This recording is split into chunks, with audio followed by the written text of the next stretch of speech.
Stop the world! It's so striking that now whenever a cable is cut undersea or a plane crashes, that the speculation immediately goes to Russia. The arrows tend to point toward Russia. And I think it's an example exactly of the difference in approach to escalation and the irresponsibility of Putin's government. Welcome back to Stop the World. I'm David Rowe. And I'm Steph Tiller. It's no secret that Russia has been ramping up its attacks on the West through hybrid warfare, espionage and influence operations. In the past 12 months alone, officials say up to 100 suspicious incidents across Europe could be attributed to Russia. To discuss these latest developments and how to respond, ASPI's Executive Director, Justin Bassi, was joined on the pod this week by the Netherlands Ambassador to NATO, Thijs van der Plas, Norway's Ambassador to NATO, Anita and Nergaard, and the US Chargé d'Affaires to NATO, Scott Oudkirk. It was a privilege to have all three representatives join us to talk about these hybrid attacks and to discuss how Russia's annexation of Crimea in 2014 began an evolution of NATO, which obviously has accelerated dramatically since the wholesale invasion of Ukraine in early 2022. That evolution has included increased defence investment and the addition of Finland and Sweden as the alliance's newest members.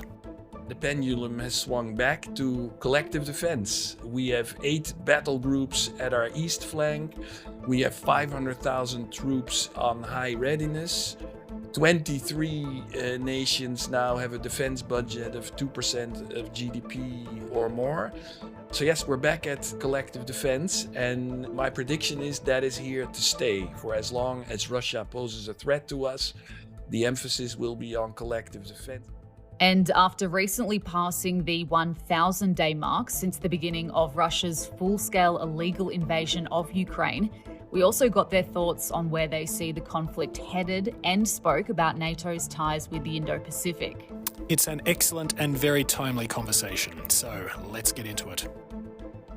It's an absolute pleasure to have NATO permanent representatives on ASPI's podcast, Stop the World. We have with us today the Netherlands Ambassador to NATO, Thijs van der Plas, Norway's Ambassador to NATO, Anita and Scott, and Scott Oudkirk, US Chargé d'Affaires to NATO. All three of you, welcome and thanks very much for joining us. Thank you. Wonderful. I am keen to see if we can cover all sides of NATO, from the war in Ukraine to deterrence and the relationship, importantly, with our region out here, the Indo-Pacific. But it would be great if we could start with your views on whether we have seen not just an evolution, but a revolution of NATO since Russia's war on Ukraine in 2022. NATO since then has increased in size, obviously, with Finland and Sweden becoming new members. We have seen individual members and the organisation as a collective significantly increase its defence spending, and NATO has sought closer ties with non-NATO members like Australia and the other Indo-Pacific 4 nations.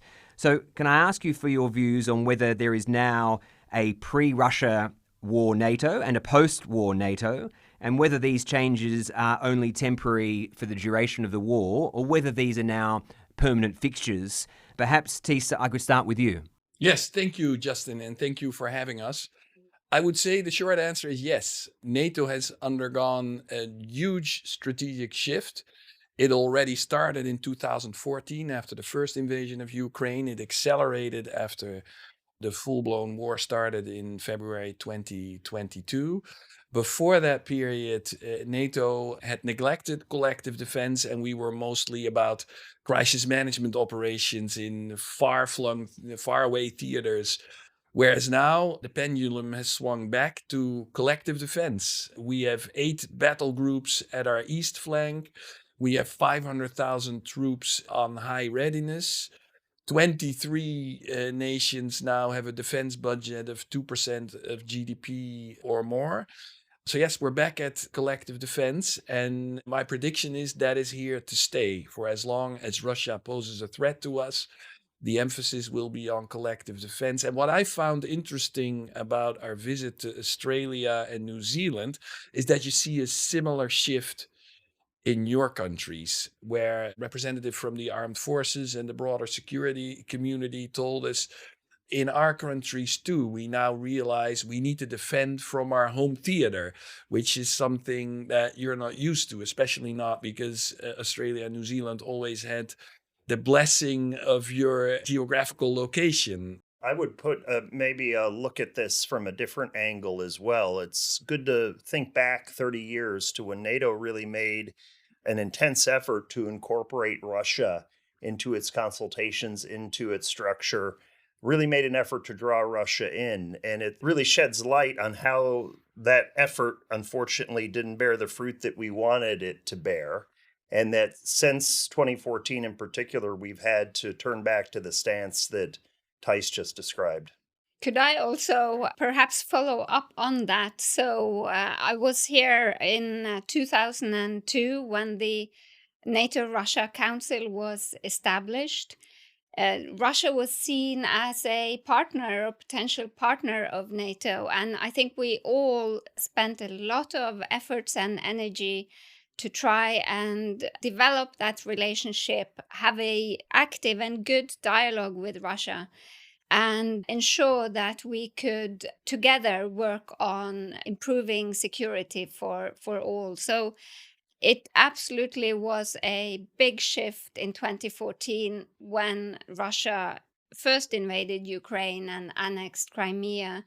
As Thijs said, the redirection of NATO really started then. Up until that time, our headquarters would be looking more at foreign theaters overseas. They didn't really have all the plans in place, the forces in place, the structures in place to defend Allied territory. So this has been an ongoing work since 2014, but certainly a huge shift again in 2022 after the full-scale invasion. Thanks, Anita. I think that is an excellent points from all three of you. But the fact that you can genuinely say that NATO as a whole and its individual members tried to encourage Russia to be a partner and tried to encourage Russia to be a good faith actor, I think there is an advantage in being able to say that NATO wasn't always trying to see Russia as an adversary, because it also helps ensure that the narrative that Russia tries to employ, that Russia has to do its malicious activity and Russia has to invade other countries, is because it was fearful of NATO. So I think it's an important narrative to make, that Russia is choosing to invade Ukraine because of its own reasons, not because it was forced to by NATO. I think your point about geographic distance and Australia, I think, is excellent. I think we'll come back to that if we can in a bit. But there's no doubt that from an Australian perspective and other countries in this region, Japan, we know that geographic distance no longer protects us. We are impacted by Russia's war on Ukraine. We're impacted by the Middle East. So distance is no longer a protector for us. So it is an excellent point, and why we need to care about what's going on in your region. On the war itself, we have incredibly just passed 1,000 days since Russia's full-scale invasion of Ukraine. And of course, it means in February it'll be 3 years that Ukraine's been fighting for its sovereignty and that NATO has been supporting it. As we head towards that anniversary, where do you see the status and future of the war? Perhaps, Anita, I can start with you, but I think there are many people out there who are grappling with whether we have a stalemate, whether Russia is making inroads, whether Ukraine is not just surviving but being able to head towards victory. So what do you see its status and where it's going? Thank you. I think it's clear that the situation in Ukraine is difficult, but we must also remember that Russia thought it would be walking into a 3-day war and it would all be wrapped up and over. We have passed 1,000 days, as you said, and Russia has not achieved any of its strategic objectives. NATO is stronger. We've enlarged with 2 capable countries, Finland and Sweden. There is a difficult situation for both parts in Ukraine. Russia is also struggling to keep its efforts up. We can see this by the way they have started recruiting from overseas, which is an incredible development to see forces from North Korea engaged in a European war. So the sense here, I think, very clearly is that we will stand by Ukraine. It's not only because we want to ensure that Ukraine survives for Ukraine's own sake, although that is important. It's also because this really is seen as an existential threat to Europe, to our own countries, and a very serious breach, of course, of international law. And we risk wrecking the international order. Excellent. I think it is very, very useful to look at whether Russia has been able to achieve its objectives. And when you look at that fact that NATO has in fact become bigger, new members because of the war, it is very important to recognise that. Scott, do you share Anita's views there on where you see the status that despite the fact that we're almost 3 years in, that Russia has not been able to achieve its objectives yet? And do you see the war headed down a particular direction? I can't say that I see the war headed a particular direction, and I agree with Anita's views. It's really clear that Putin views this as an endurance test, and I think that's why you hear us so often say the phrase, as long as it takes, because we're acutely aware that we need to support Ukraine to the utmost to enable it to resist Russia's aggression and not let Putin play the game of trying to outlast us. And Thijs, do you have a view on what you're currently seeing? No, I completely agree with what Scott has said. What I would like to add is I found it tremendously encouraging when we were in Australia and New Zealand that support to Ukraine for your governments is something self-evident. And one interlocutor said, for us, support to Ukraine is a no-brainer. And for several reasons, because our interlocutors were acutely aware that what is at stake here is a rules-based international order. And that is an order that Australia and New Zealand have benefited from in the past and that they want to maintain. And they also see that these theaters are linked. As Anita said, 10,000 North Korean soldiers in a European theater shows the interlinkage. The fact that China is now delivering complete attack drone systems to Russia is also a manifestation of that interlinkage. And China and North Korea, of course, get something in return from Russia for their support. Technology transfer. So that is all relevant to the Indo-Pacific theater. Yeah, it sure is. And I think what resonated out here in this region was now former Japan Prime Minister Kishida, when he would often say that we don't want to see what's happening in Ukraine today happen in East Asia tomorrow. And why that resonated was because it was making sure that the war wasn't just about Ukraine, as important, of course, as it is that we support Ukraine. It was important that the public, the societies in countries in this region knew that there was more at stake than Ukraine's sovereignty, as important as it is, that it actually was a direct impact on countries like Australia and Japan. Do you think, Thijs, your reference there to the fact that China and North Korea are supporting Russia? We've had the now former Secretary General of NATO refer to China as the main enabler of Russia's war. We obviously have North Korean troops involved in the war now. Has that involvement of Indo-Pacific countries, China and North Korea, has the extent of not just perhaps their attempt to be non-aligned or have their cake and eat it too, has the extent of their support surprised you? Yes, to be perfectly honest, it has surprised us, as there are constantly developments in this war that is almost going on for 3 years that surprises. That is what war does. It brings surprises all the time. It has not only surprised us, it has deeply concerned us. That's why NATO has stated in their communiques that China is a decisive enabler of the Russian war effort, and this cannot be without consequences. And we keep making that clear to our Chinese counterparts, that this support is a huge concern to us and will come at a price. I think the working out together what those consequences must be, that's going to be a core question for us all. Scott, you referred to a phrase that has been used a bit in terms of we need to support Ukraine as long as it takes. Can I ask you whether there's been a strategy shift in recent months around that we have heard that NATO will fight or support Ukraine as long as it takes? Is that now shifting towards NATO and supporters of Ukraine wanting to put Ukraine in as strong a position as possible ahead of any potential negotiations. We are hearing more and more about what a post-Donald Trump presidency, when he takes over, may be. And he's, of course, campaigned on the fact that he ends wars, doesn't start wars. So are we seeing a strategic shift from as long as it takes to a position of strength in negotiations? Or are they complementary? I think they're complementary, and I don't think it's clear yet what course President-elect Trump will take when he's in office. This has always been about equipping the Ukrainians and supporting the Ukrainians so that they can make the decisions that they own regarding their sovereignty, regarding their territory, and regarding their long-term orientation toward the West, toward NATO, toward the world, and of course, toward their neighbor, Russia, which they will have to find a way to manage and live with as we go forward.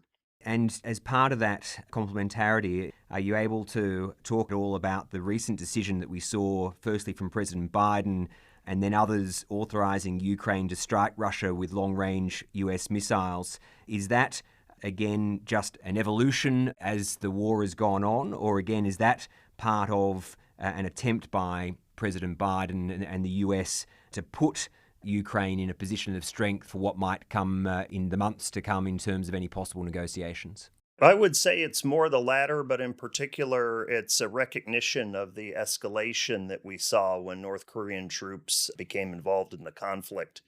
We haven't seen North Korean casualties yet, as far as we're aware, but that was really a bit of a game changer to see a country as uninvolved in the conflict become directly involved in the conflict. And as you might have seen if you chart it out over time, the alliance's support, the U.S. administration's support has evolved, as you put it, has increased as has been necessary to respond to the challenges that the Ukrainians have encountered. That makes sense. As the war continues and those developments happen, we have to respond to them. Anita, can I ask, do you think that we will see more of these evolving decisions in the short term? My view has been that perhaps as a collective, whether it be NATO itself or individual countries, have perhaps feared a bit too much the problem or the concerns about escalation, that we have tended to be the ones as great liberal democracies to not want to risk escalation. But do you think that each time we then do make a new decision, most recently the authorizing the long-range missile use by Ukraine, do you think that's us admitting as countries that our individual and collective fear of escalation has not been correct when we're dealing with Putin, who seems to escalate whenever he wants?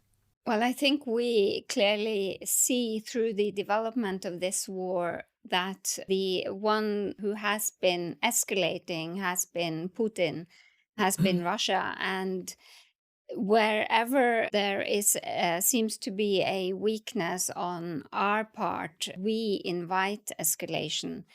We do believe that we should continue to support Ukraine long term. Ukraine has the right, according to international law, to defend itself, and we have the right, according to international law, to help Ukraine in its rightful self-defense. We do not believe that there should be artificial limitations on weapons that we give to Ukraine, although we expect Ukraine, of course, to abide by international law, and we will not expect Ukraine at all to do what Russia is doing every day. Not only the aggression itself, but also the way Russia conducts this war is in gross violation of international law, with targeting civilians, executing prisoners of war, kidnapping children. So it's a very different way of conducting yourself, even in war. We have a long-term support program for Ukraine, cross-party, adopted in Norway. This goes until 2030. It could be prolonged if needed. So I think it's very important for anyone out there to realize that this really is now part of how we see this. We want to ensure that Ukraine will be able to choose for itself, as Scott said, and to ensure that this type of aggression doesn't pay off. Well said. I think the phrase or the line that where there is a perception of weakness, we invite escalation, that's really well said, and I think it's a constant battle for all of our countries. Thijs, do you agree with Anita? Is there across-the-board NATO agreement that Ukraine should be able to choose for itself how it responds, so long as it does so within the bounds of international law? Absolutely. Absolutely. And on the previous point, what we have seen throughout almost 3 years of war is every time Putin threatens us with escalation. He did so when we were contemplating delivering tanks. He did so again when we contemplated delivering F-16s. And he did so when we were contemplating allowing Ukraine to strike within Russia. And every time, the escalation doesn't happen. So indeed, we should not exercise self-deterrence and always be afraid of the escalation rhetoric of Putin. Having said that, these decisions are never easy. When President Biden has to decide, will I allow Ukraine to strike Russia with ATACMS, he will have to balance those factors. On the one hand, the overriding concern to give Ukraine that capability, and on the other hand, the question, what does it do with the conflict and how big is that risk of escalation? With the benefit of hindsight, it is always easy to say, oh, see, there was no escalation, so we should have done it much earlier. But decision makers at that very moment when they need to take the decisions, they don't have the luxury of hindsight. They have to decide then and there. Could I perhaps also add that it's important to emphasize again that NATO is a defensive alliance. We are not threatening Russia. And Putin, of course, knows that very well. Otherwise, we would have seen a completely different setup of his forces inside Russia, including after Finland's and Sweden's accession to NATO. We haven't seen him ramp up defensive measures against NATO. So he also knows that we are a defensive alliance. If he withdraws from Ukraine, the war is over and nobody is threatening Russia. It's an excellent point, Anita. Sticking with the war, but looking towards the potential peace in the future, there's a lot being discussed about peace versus a just peace. What I wouldn't mind discussing is, in a post-military war scenario, if we can hypothesize that, if there is a ceasefire, what are the risks of NATO and Ukraine agreeing to a ceasefire that brings the shooting of bullets to an end, the pure military conflict to an end, but does not bring to an end Russia's use of hybrid warfare, that they are also used well before their invasion of Ukraine. They've continued to use. There's many, many examples of sabotage we're seeing across Europe. So can I ask, Scott, perhaps starting with you, what can be done in the desire for peace? How do we ensure that it's not just a cessation of the bullets, but how do we ensure that we are deterring Russia from the constant hybrid warfare that we see as well? I think this is a great question, and we certainly have learned a lot of lessons over the last decades. It's really an odd place we find ourselves in, beginning with Russian assassinations of dissidents abroad, and now, as you said, entering into these many potential examples of hybrid warfare. It's so striking that now whenever a cable is cut undersea or a plane crashes, that the speculation immediately goes to Russia. The arrows tend to point toward Russia. And I think it's an example exactly of the difference in approach to escalation and the irresponsibility of Putin's government. We've been very responsible, I think, at every turn as countries, as an alliance, to consider escalation very carefully, to consider the impact of it. That hasn't been the case on the other side. And it's exactly the reason why, as we talk about Russia as an alliance, we've concluded that Russia will be a long-term adversary. And so to be able to deter Russia in any sort of post-conflict scenario, we'll have to take an approach of peace through strength. Thijs, what about you? We have In addition to the cutting of the cables, the subsea cables that Scott referred to, we've had a range of hybrid warfare grey zone activities. We've seen Germany arresting 2 German-Russian nationals on suspicion of plotting attacks on American military facilities and other targets on behalf of the GRU. We've seen Russia plotting to kill the boss of Rheinmetall, one of Germany's largest arms firms.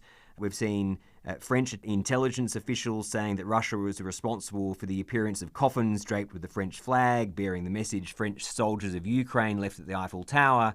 We're seeing a lot of this happen. So is there a way that we can effectively respond and to actually deter this activity? Or is it simply that we've got to recognise that it's here to stay and we've got to find a way to counter and respond to it?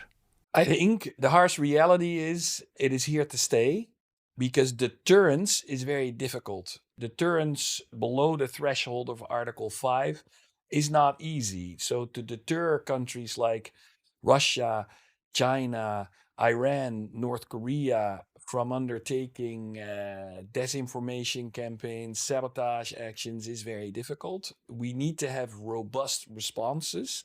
And NATO has developed a toolbox of responses to these actions. But we also have to accept it's here to stay. Every time it happens, we need to attribute it, make clear who's responsible for this, and attach consequences to it. But can I go back just into the beginning part of your question? And that was about talks on a peace settlement for Ukraine. For us, there's a lot of talk now about having talks, especially because the battlefield doesn't look great at the moment for Ukraine. But for us, it's very clear. The only one who decides whether there will be talks is President Zelensky. And until he says so, it won't happen. He gets to decide that. And he also gets to decide what the results of those talks should be. For us, it's clear. The results of the talk needs to be that Ukraine becomes a secure and safe and prosperous nation that is well integrated in Western structures. So that's our end goal. It's going to be very difficult to get there, but we will not be deterred from pursuing precisely that goal. Excellent. It's, as you said earlier, we really have to make sure that when we talk about deterrence, we're the ones exercising the deterrence on others, not on ourselves. All of you have mentioned the connection between what's happening in Europe and this region, the Indo-Pacific. We've talked about Japan and Australia. We're supporting Ukraine and NATO. We've talked about how North Korea and China are supporting, unfortunately, Russia. So I am keen to get an understanding from you and your roles in relation to NATO's relationship with the Indo-Pacific Four. How important is it that countries like Australia and Japan show both rhetorical support, and material support to Ukraine? Just recently, of course, the Australian government gifted 49 M1 Abrams tanks worth 245 million Australian dollars to Ukraine. Is that just obviously excellent support that you recognise and that, of course, NATO and Ukraine will take from non-NATO members? Or is there a recognition within NATO of the importance of having Indo-Pacific countries support both NATO and Ukraine as much as we possibly can? I might start with you, Thijs, in that regard.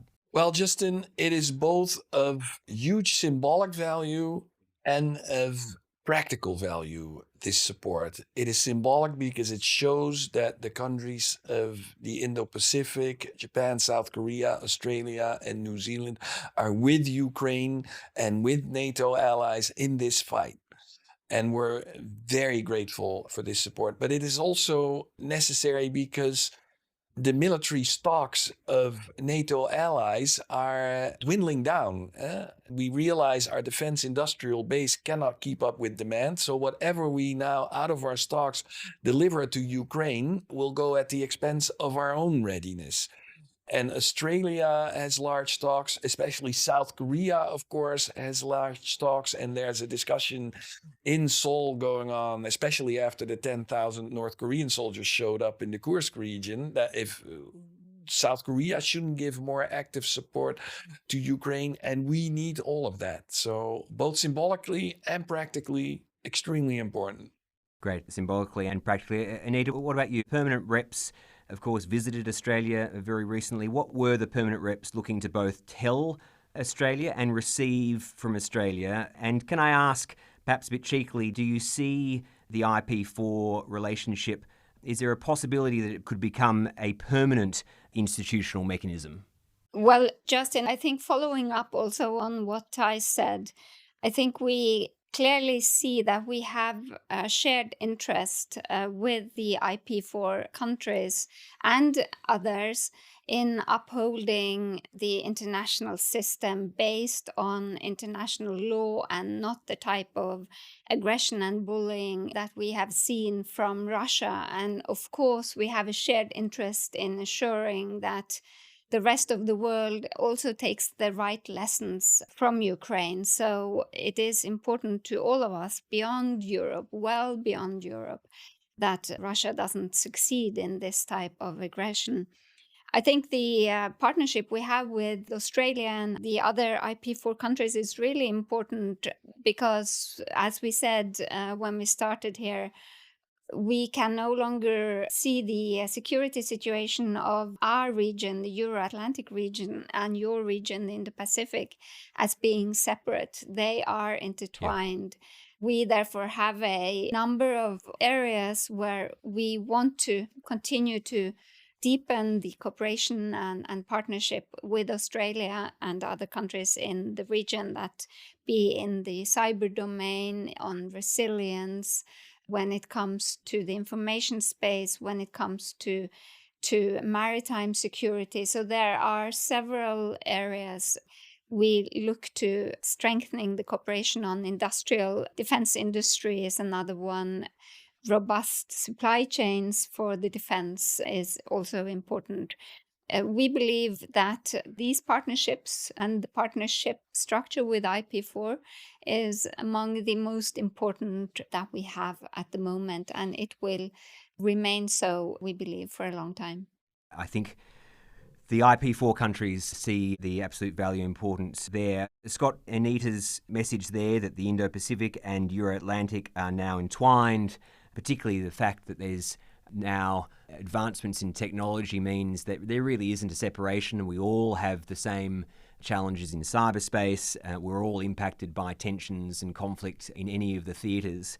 Can I ask whether you thought the rejection at this stage earlier this year of the liaison office in Japan, that Japan was offering NATO, do you think that was a missed opportunity, or do you think it was a moment in time and it's something that could be revisited perhaps in the future? I think it's definitely both a missed opportunity, but something that can be revisited. It's easy to say the world is interconnected, intertwined, but it's also striking how maybe 10 years ago, 15 years ago, and even for some more recently, it's easy to either look at things through a Eurocentric lens or through an Asia-Pacific lens. It's maybe something that's instinctual, a default. But what's really been striking in the course of this conflict and in the course of the last few years is how looking at the world that way is becoming increasingly difficult. Things are just too intertwined in a very physical way, whether it's North Korean troops in Kursk, but also things that are less tangible but very real nonetheless, such as cyber activity that takes the form of aggression against us, whether we're European, American, or Asian or Indo-Pacific partners. And also the stress that we've come under, as Thijs had pointed out, in terms of defense industrial base. I think there's a growing recognition that like-minded countries, allies, and partners need to support each other.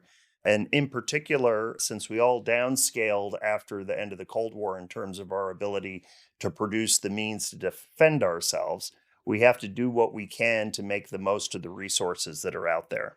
Great, that's excellent to hear. I do think that this region, the IP4 collectively, will be very interested in that. Thijs and Anita, can I ask, do you think that there is a collective, or at least a majority view across NATO, that a liaison office in this region, and in particular Tokyo, could be something revisited in the future? Oh, absolutely. It requires consensus. We're a consensus organization. The consensus is currently not there, but the moment it is there, we would applaud opening this office, because what you see is last year we visited South Korea and Japan. This year we visited Australia and New Zealand, and in all four countries there is a willingness to cooperate closer with NATO. The amount of meetings we have here in the headquarters with the IP4 countries on issues of resilience, cyber, interoperability, you name it, it is being discussed here with the IP4. And we also, what we heard when we were in Australia and New Zealand was, be present in the Indo-Pacific with your jets, with your frigates. Show your flag here, not the NATO flag, because NATO is not going to be a security provider in the Indo-Pacific, but individual allies do come to the region and it is appreciated. And we take part in exercises in Australia, just like it would make sense for your F-35 pilots to take part in exercises with the F-35s in NATO exercises. So the cooperation will increase over time naturally because there's an interest on both sides. So liaison offices, they're practical, they're useful, and they're desirable. And just to follow up on that, be present in the region. This is why we will, for example, sail to the Indo-Pacific next year with the UK Carrier Strike Group, and we will be part of the Talisman Sabre exercise that Australia is hosting. So I think the relationship between us, the cooperation will continue to strengthen regardless of liaison office. We think that would be very helpful. And as Thijs said, as soon as we all agree, we think that should go forward. We will, in any case, continue to strengthen the cooperation also because we've talked about how North Korea is supplying ammunition, missiles, troops, how China is underwriting or supporting the war through industrial capacity and a number of dual-use goods. But we are also, of course, concerned about what goes the other way. How is Russia then helping develop potentially the weapons programs of North Korea and China? So I think that, again, illustrates that we have a joint interest with our partners to continue to work together. There's definitely a joint interest, and it is absolute fact that there's an appreciation when a NATO member, in fact any European democracy, either visits this region from a military perspective or a foreign policy perspective. It definitely is appreciated and necessary. It's not just from a defence capability perspective. The narrative, the messaging point is vital. One of the things that we suffer from in this region is China's narrative that the only problems in the world is great power competition, and if the US just let China rise, there'd be no tension in the world. And too many countries in this region are persuaded that US-China is the problem. So whenever a European nation sends through a carrier group or a frigate or a foreign minister or a homeland security minister or senior officials, it really is noticed because the European countries are not seen as deputy sheriffs of the Americans simply doing what the Americans want. It's a very powerful statement when a NATO member is in this region. I could keep you here for hours talking about this topic. I know you've got your day to get into. Can I perhaps finish with a judgment from each of you on where we could be by next year's NATO summit, which, as I understand, it's in The Hague in July in 2025. Perhaps, Thijs, I could start with you. Where do you think we could possibly be by that NATO summit next year? Well, the NATO summit will take place against the background of a battlefield situation, and we simply don't know what the battlefield situation will be in June next year. As I said before, wars are unpredictable, so we don't know where it will stand at that time. That's an important factor. And we will have a new US administration by that time, and the policies of that administration will still need to flesh out. So those are two things that are, at the moment, we just simply don't know, and we have to wait and see. What I do know is what the priorities of the SecGen will be for that summit, because he outlined those when we had a first discussion in the North Atlantic Council 10 days ago on the summit. And I think the three top priorities will be: one, Ukraine, where we need to show resolve and where we need to show that we stay the course; two, defense spending, where there will be tremendous pressure from a number of allies, and I think from the new American administration, to raise the bar. Currently, the gold standard is 2% of your GDP. That is not enough. So there will be pressure to increase that percentage.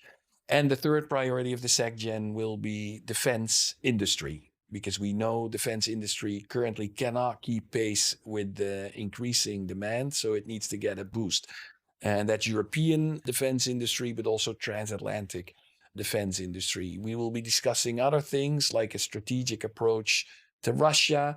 We will discuss China. We will discuss cyber. But those three priorities, I think, are the three that are on the menu in June next year. And they are clear, understood. As you said, what perhaps is not clear is exactly what a new US administration will have as its priorities. Perhaps Scott can ask from your perspective as the American Chargé to NATO, where do you think, including with the new incoming Trump administration, where do you think we'll be by that next NATO summit? I very much agree with Thijs that there'll be a big emphasis on making sure that America's partners and allies pull their own weight. Something that struck me when we visited Australia and New Zealand, when we visited the region, were the similarities in outlook. We have similar geography to Australia and having oceans that give us a perception that perhaps we're protected. And we're always having to balance our responsibilities domestically with our responsibilities abroad. But the world has a way of pulling America's attention toward it. And I think you can see that over the sweep of 75 years of alliance history, that across very different presidents, across very different times, we've always remained committed to the alliance. We've always found that it's in the United States' interest to be committed to the alliance and that it's vital to world stability. And that's important for allies and partners. It's important for the American people. Thank you, Scott. Anita, final word to you. Where do you agree with Thijs and Scott, or do you think we will be in a vastly different place about 6 months from now? I agree very much with both of them. And I think the priorities of the Secretary General that Thijs laid out are also the priorities that we would have. We want to ensure that NATO remains united, that we show resolve in the face of threats and challenges, and we are absolutely set on ensuring that we, as one of the European allies, that we do more, that we step up. I think this is the attitude across Europe. We can all see how important it is that Europe steps up in the face of the challenges we are confronted with. That's great. I think there would be enormous value globally with Europe stepping up. I think your objective there, Anita, of NATO staying united is excellent, obviously, with some of the challenges faced in the region, some of the concerns that there are in relation to what the next US administration might have as its priorities. But NATO staying united, frankly, is not just a good thing for NATO. From an Australian perspective, it's absolutely vital because, as we've said, what is happening in Europe at the moment is not just a European matter, it's a global one. And countries like Australia are not just supporting Ukraine for Ukraine, as important as it is. We're supporting Ukraine because it's important for international rules, it's important for global society. We can't allow an aggressor, a bigger nation, to simply do as it pleases. So we all are invested in NATO staying united. Thijs van der Plas, the Netherlands ambassador to NATO, Anita Nergaard, Norway's ambassador to NATO, and Scott Oudkirk, the US Chargé d'Affaires to NATO. Thank you very, very much for joining us on ASPI's podcast. Very much appreciated. Looking forward to seeing the next developments in how we are all supporting Ukraine in not just surviving, but on a pathway to victory. I thank you very much, and I look forward to you joining us again shortly. Thank you for having us, Justin. That's all we have time for on this episode of Stop the World. If you have any feedback on the podcast, we'd love to hear from you at podcast@aspi.org.au. We'll be back with another episode next week. Thanks for listening.